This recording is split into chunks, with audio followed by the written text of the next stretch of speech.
You know her as Pepper from American Horror Story, Asylum, and Freak Show. And now Naomi Grossman is in the studio right after this. You're tuned in to AFTERBUZZ TV, the ESPN of TV talk. Now, let the buzz begin. Yes! Hey, right here! Hey! This is crazy! I love that you can like just sing along and just, there you go, bop along. Yeah, I really wish, if you guys are listening to this, head on over to our YouTube channel as well, AFTERBUZZ TV, and watch us just dance. These are our best dance moves, right here. Welcome everyone to Mini Spotlight, where we highlight rising stars in music, TV, and film.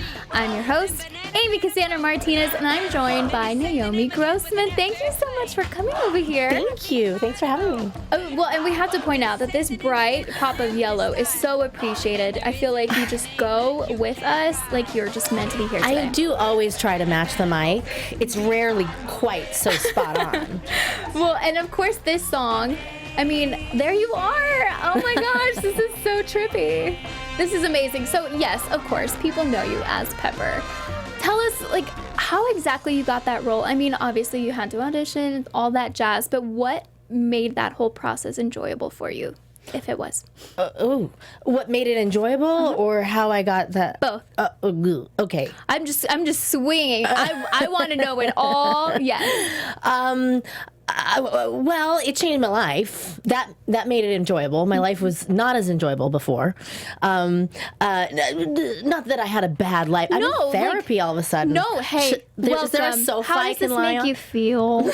Tell us. No, I mean, you know, I think it kind of put me on the map. Mm-hmm. You know, for the longest time I've been acting forever. People think, you know, where did she come from? I've been here. Yeah. Nobody was paying attention. That's all. So, you know, and then they were. Like a lot. Yeah. You know, I went from like 93,000, I think, on IMDb, which is like, you know, having a pulse, to number one. That's amazing. So yeah, people definitely paid attention, at least for a couple weeks. Well, and what was that audition process like? I mean, it was, you know, I got a call from my agent at the time. Like any other, really, it was, you know, be here by such and such time tomorrow. The actual breakdown, they call it, was a 4 to 5 feet tall, possibly malformed childlike actress, which, wow. You know, there's only so much of that I can do. Like, I am what I am. Like, yeah. There's only so much I can prepare in, you know, 24 hours. But, you know, yeah, I had to do a monologue of Jessica Lange's from season 1 and little improv. They gave me a ball and they asked me to try to get them to play with me, which at the time I thought, what's this about? Like, it made no sense. But then, of course, now in retrospect, I realized they wanted to see that I had range, you know, that I could go from the early simple Pepper to the later, you know, evolved Pepper. Well, and that's crazy. I mean, for people that are insanely huge fans, like, it's crazy to see your growth as your character. Like, what was it like for you as an actor to be able to go into, I mean, already that character is intense, but to be able to grow along with that character? Yeah, I mean, I studied theater. I was a theater major at Northwestern University. Like, I was, you know, I'd been preparing for this my whole life. And yet, I also had come straight from sketch comedy and improv, and which I think in a way was a wonderful, you know, sort of training for this role, because let's face it, a lot of it wasn't scripted. I mean, she's basically monosyllabic. So a lot of what I was forced to do is really, you know, rely on sort of my improv chops.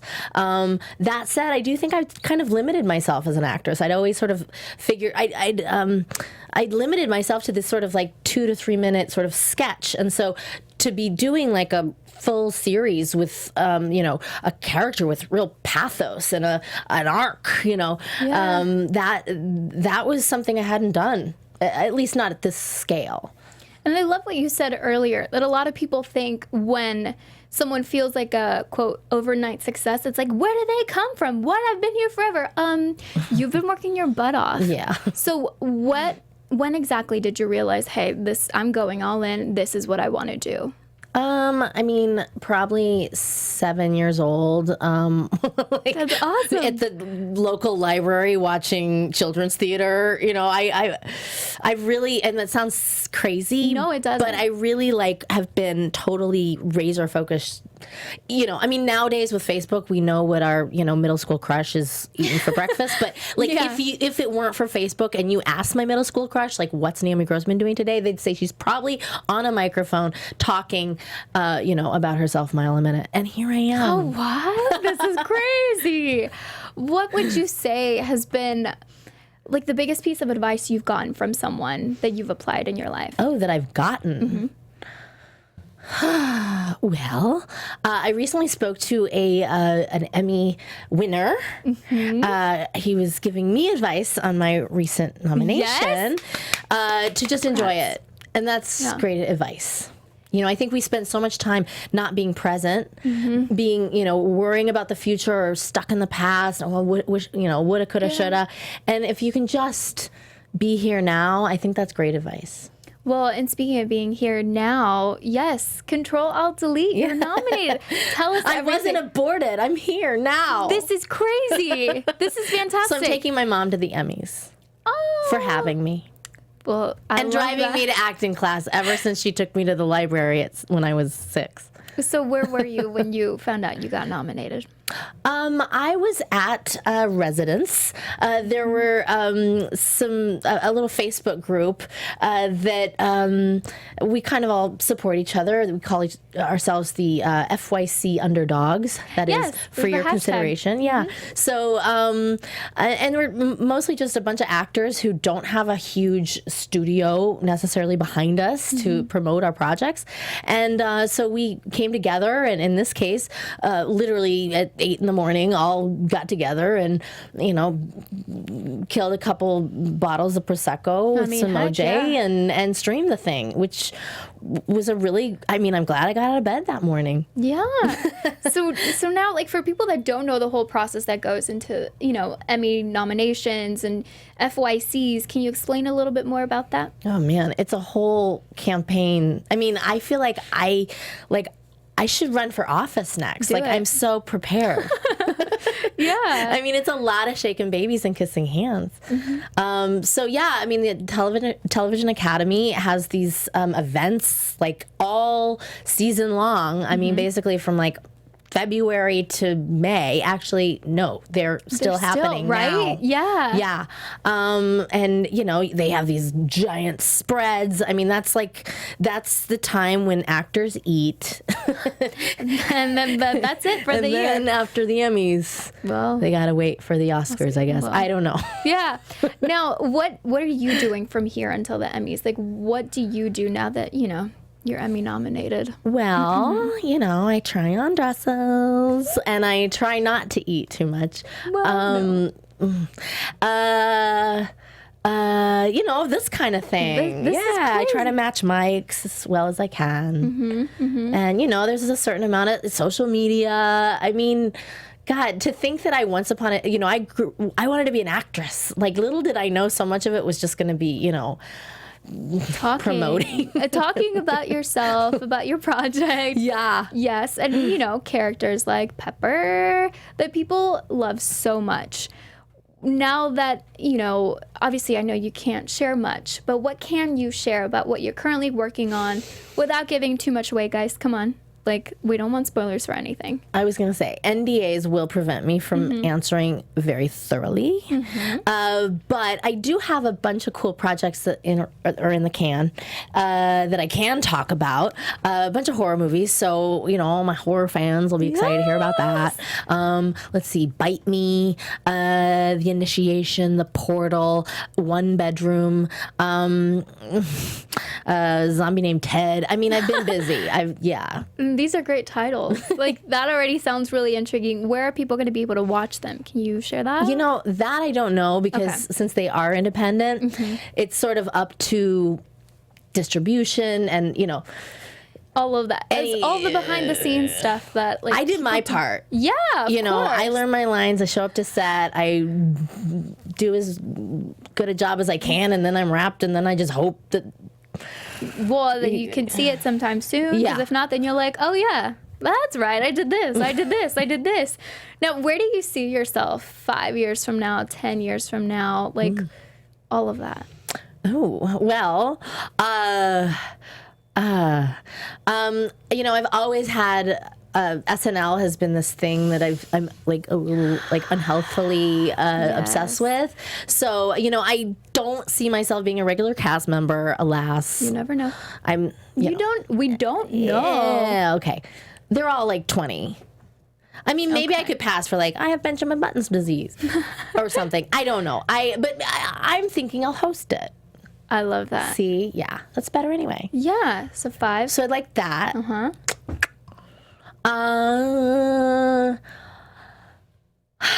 I see more of, I see this, you know, wherever I am now, proportionate 5 years from now.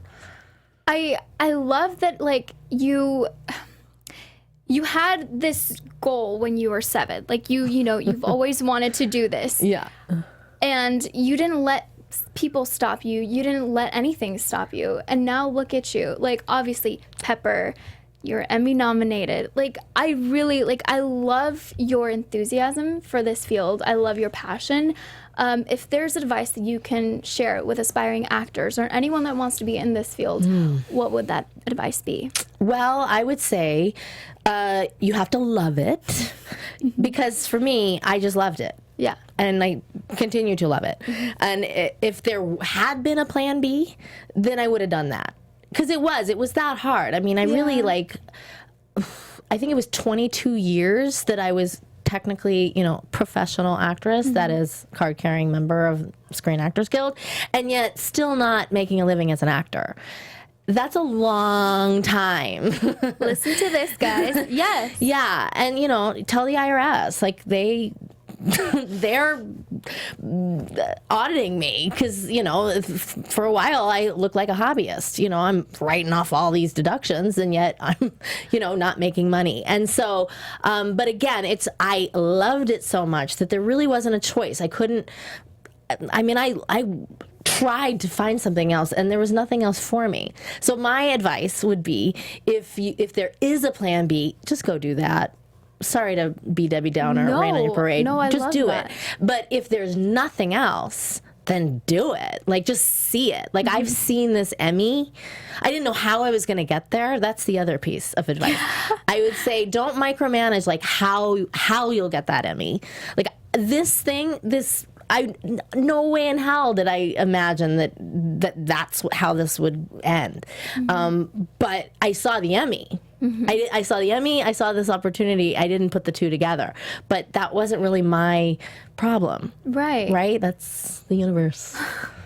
I love that. And I love that it's almost like, okay, if you have something else that you can do that. But like if you literally can't think about doing anything except for whatever it is you're trying to do, right? Then do that. Like, and do that. I mean, for me, it was like I said, even without success, I was still doing it. Like even without being able to, you know, make a living or anyone know my name, didn't matter. Even if still to this day, if I you know, still had to supplement, you know, teaching Spanish at the Playboy Mansion or, you know, dancing for money at bar mitzvahs or modeling nude at art classes. Yes, I've done it all. Oh, wow. I mean, you know, that's what I do on the side, but I was still hustling, you know, auditioning, writing my one-woman shows, creating, you know, my YouTube channel. I'd still be doing that with or without success because I love it. So that's what I mean. You just have to love it that much. I love that. Oh my gosh, you're so inspirational. I love the positivity. I love how successful you've become so far. Like imagine where you could be in 10 years. Thank you. It's true. Thank you. Well, and I mean, heck, I feel like you should have your own show so you can share all the advice. Putting it out there in the universe. After you host SNL, then, you know, I don't know, maybe down the road. Right. Okay. But thank you so much for coming and talking with us. Where can everyone find you on social media so they can find out about all the secret projects that you're currently working on? Naomi W. Grossman is my handle. Perfect. across all platforms. Okay, and that's Twitter, Instagram, all that jazz. And the Facebook. And Facebook. I love that. Well, and you guys can find me on all social media at Amy Cassandra, MTZ. That is an abbreviation for Martinez. Thank you all so much for watching and listening to Mini Spotlight. See you next time. From executive producers Maria Menounos, Kevin Undergaro, Phil Svitek, and the entire AfterBuzz TV staff, we would like to thank you for listening to the AfterBuzz TV network. To watch or listen to other after shows and post comments or questions, be sure to visit AfterBuzzTV.com. I'm Sir Richard Wentworth, and this has been a presentation of AfterBuzz TV. Buzz you later.